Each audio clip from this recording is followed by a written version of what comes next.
वो खून हम खामोश थे, अब हम ही को पी रहे हैं, ये सहन कैसे करें।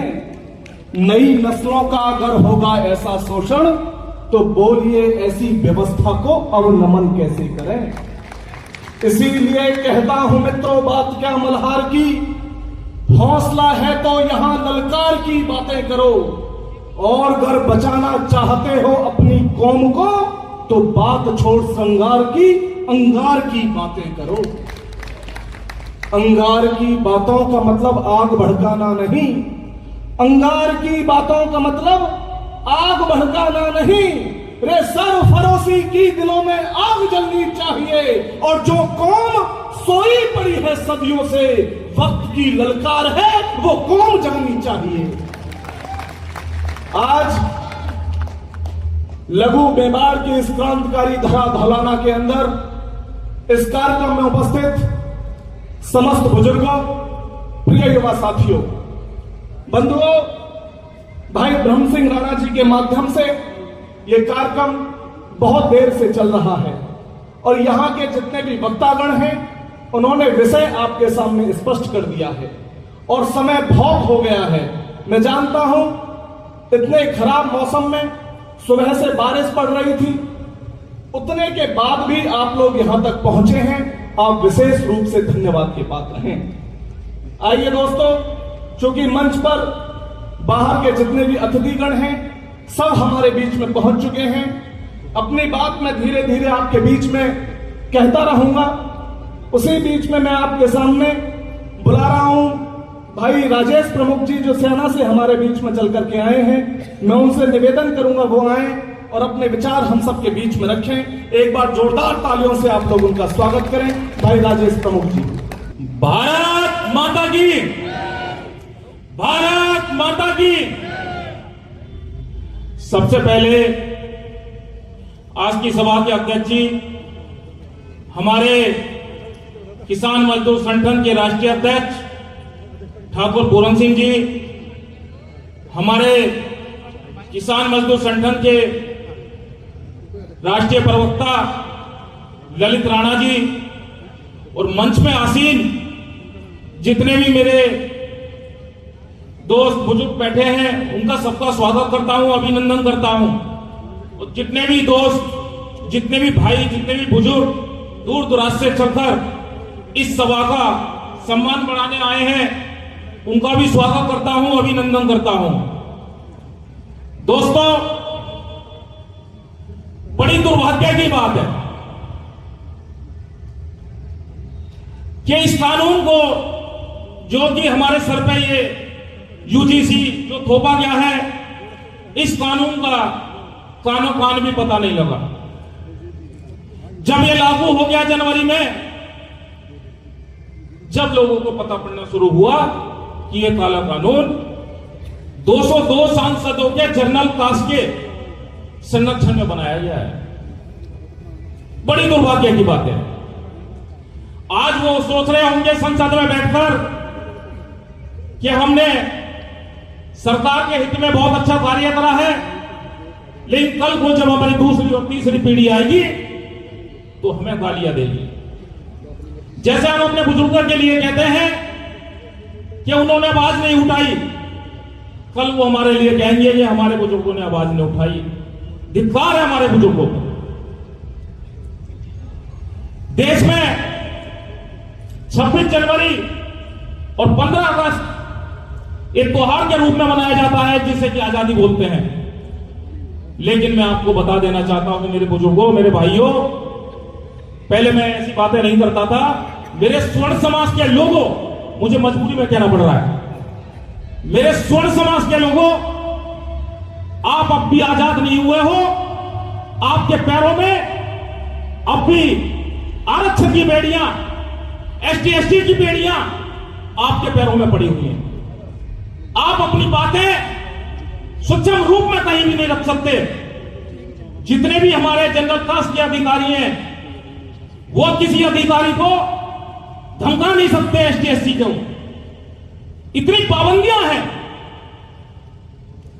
आप ये देखिए, जैसा कि हमारे अध्यक्ष जी ने 2024 में एक समाज को लौ दिखाई, समाज को लेके चले, तो समाज जब साधुमरी देवी से यात्रा चली 2024 में, तो बीजेपी के खिलाफ थी। वो किसके लिए थी? ठाकुर पूरन सिंह, ललित राणा जी और सब लोग मिलकर ये अपने लिए कुछ नहीं मांग रहे थे, ये समाज के लिए मांग रहे थे कि हमारे समाज में जो हिस्सेदारी थी वो हिस्सेदारी हमें नहीं मिली। जब वो आवाज उठाई, मुश्किल से 10% या 20% लोग समाज के साथ चले, जिसमें बीजेपी का घोड़ा 400 का पार होते होते 270 पर रुक गया, जो घोड़ा 400 का छोड़ा था वो ठाकुर पूरन सिंह जी के और ललित रानी जी के यहां आज भी बंधा हुआ है। और दोस्तों एक बात बता दूं, ये वही ठाकुर पूरन सिंह हैं। मैं इस बात का साक्षी हूं, मैं नहीं कहना चाहता ओपन में। एक हमारे राजपूत समाज के विधायक ने ठाकुर पूरन सिंह को बीजेपी के द्वारा, मैं इस चीज का गवाह हूं, रात के 2 बजे खरीदने की कोशिश करी। मैं साथ में था इनके। ठाकुर साहब चाहते तो समाज को उसी टाइम भेज देते और 10 पीढ़ियां बैठ के खाते इस आदमी की। लेकिन इस समाज ने उस आदमी को जवाब दिया कि मेरा 10% समाज ज्यादा है, उसे भी मैं बेच दूं तो मेरे से ज्यादा नीच आदमी नहीं है। आज हमें ऐसे ही लोगों की जरूरत है जो समाज को ना बेचे। मैं किसी पार्टी को, किसी समाज को गाली नहीं देना चाहता। एसटी एससी वालों की इसमें क्या गलती है? ये तो हमारे राजनेताओं ने, हमारे जनरल कास्ट वालों ने ये कानून बना के हमारे सर पे थोपा है, जिस कानून का फायदा उन लोगों को मिल रहा है। डब्ल्यूएस में 10% का लॉलीपॉप हमें थमा दिया गया। जितने भी लोग बैठे हैं आप मुझे बता सकते हैं किसी को 10% का आरक्षण मिला क्या? नहीं मिला, ना ही मिलेगा। मेरे स्वर्ण समाज के लोगों, ये सरकार ये सोच रही है कि ये 5 जातियां, जिसमें सबसे पहले राजपूत, सबसे पहले देश का राजपूत, उसके बाद में ब्राह्मण समाज, उसके बाद में वैश्य समाज, भूमियार, कास्ट, ये जो बनिए हैं, जो वैश्य समाज जिसको हम बोलते हैं, आपको शायद बहुत सारे लोगों को ये पता नहीं होगा, ये भी ठाकुर है। क्योंकि जब राजपूत समाज का वर्ण किया गया तो उसमें यह लिखा गया कि यदि राजपूत समाज तलवारें काटते हुए यदि मारा जाएगा तो इसको चलाने के लिए एक ऐसा समाज भी होना चाहिए इसमें जो इसके पेट की पूर्ति करे, पेट भरे। तो वही बनिए में जिसमें जो हमारे सबसे पहले बनिए थे दिगंबर, आप कान खोल के सुन लेना, लोगों को पता नहीं होगी। जो दिगंबर थे वो राजपूत थे। राजपूत की 16 संतानें हुई दिगंबर की, जिसमें ये हमारे गुप्ता, जैन, ये सब लोग जो आते हैं ये इनकी नाम थे। और मैं आपको एक बात बता देना चाहता हूं, पीछे से आदेश है, मैं यदि ये WGC कानून वापसी नहीं हुआ, इस पे रोक लगाने से काम नहीं चलेगा। हम आरक्षण की भी मांग करते हैं, ये भी वापस हो। जो ST SC एक्ट हमारे बच्चों पर लगा है ये भी वापस हो, और UGC कानून वापस हो। यदि UGC कानून का दुरुपयोग हुआ, जैसा कि मेरे भाइयों ने पहले कहा, हमारी दी बेटी कॉलेजों में जाएंगी और अन्य जाति के लड़के ने उसे प्रपोज करा या छेड़ने की कोई गलती करी, ठीक है, मुकदमा होगा, लेकिन मुकदमा ST SC एक्ट में नहीं होगा, मुकदमा 302 में होगा। ये मैं सच बता रहा हूं आपको। इतना जुनून है, इतनी आग है अंदर कि बस नहीं चल रहा। और सभी लोगों से कहता हूं जो अपने घर में बैठे हैं, आज हमारी बारी है, कल घर में बैठे वालों की भी बारी आएगी जब उनके बच्चों पर बीतेगा। इसलिए सब समाज, सब स्वर्ण समाज, जितने भी IPS IAS अधिकारी हैं, जितने भी पढ़े उसमें जनरल कास्ट के अधिकारी बैठे हैं, सब इसका जो है,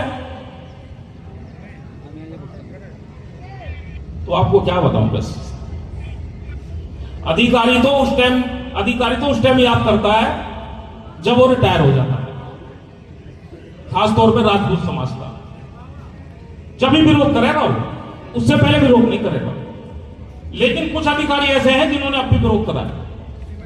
तो मैं अपनी बात को यही समाप्त करता हूं और मैं आपको ये कहना चाहता हूं कि आने वाले टाइम में स्वर्ण समाज सारा एक साथ हो। यदि हमें इतना ही, पहले हम दूसरे को अछूत मानते थे, आज इन्होंने हमें अछूत बना दिया है। भैया हम इतने अछूत हैं तो हमारा राज्य बना दो ना, एक हमें राज्य दे दो, स्वर्ण राज्य दे दो। और एक बात और है भैया मेरे दिल में, यदि एसटी एससी का कोई भी अधिकारी या कोई डॉक्टर या कोई मास्टर स्कूल में भर्ती होकर आता है तो इन्हें बांट दो ना। एसटी एससी वाले को एसटी एससी पढ़ाएगा, डॉक्टर एसटी एससी वाले का एसटी एससी का इलाज करेगा, जनरल वाले का जनरल इलाज करेगा। तो मेरा आप सबसे यही निवेदन है, आने वाले टाइम में जैसे भी सब समाज का आदेश हो, हमारे राष्ट्रीय अध्यक्ष ठाकुर गोविंद सिंह जी का आदेश हो, तो हम इसके साथ में सब चलने के लिए तैयार रहेंगे। हम तन मन धन से स्वर्ण समाज के साथ हैं, संगठन के साथ हैं। भारत माता की जय, भारत माता की जय।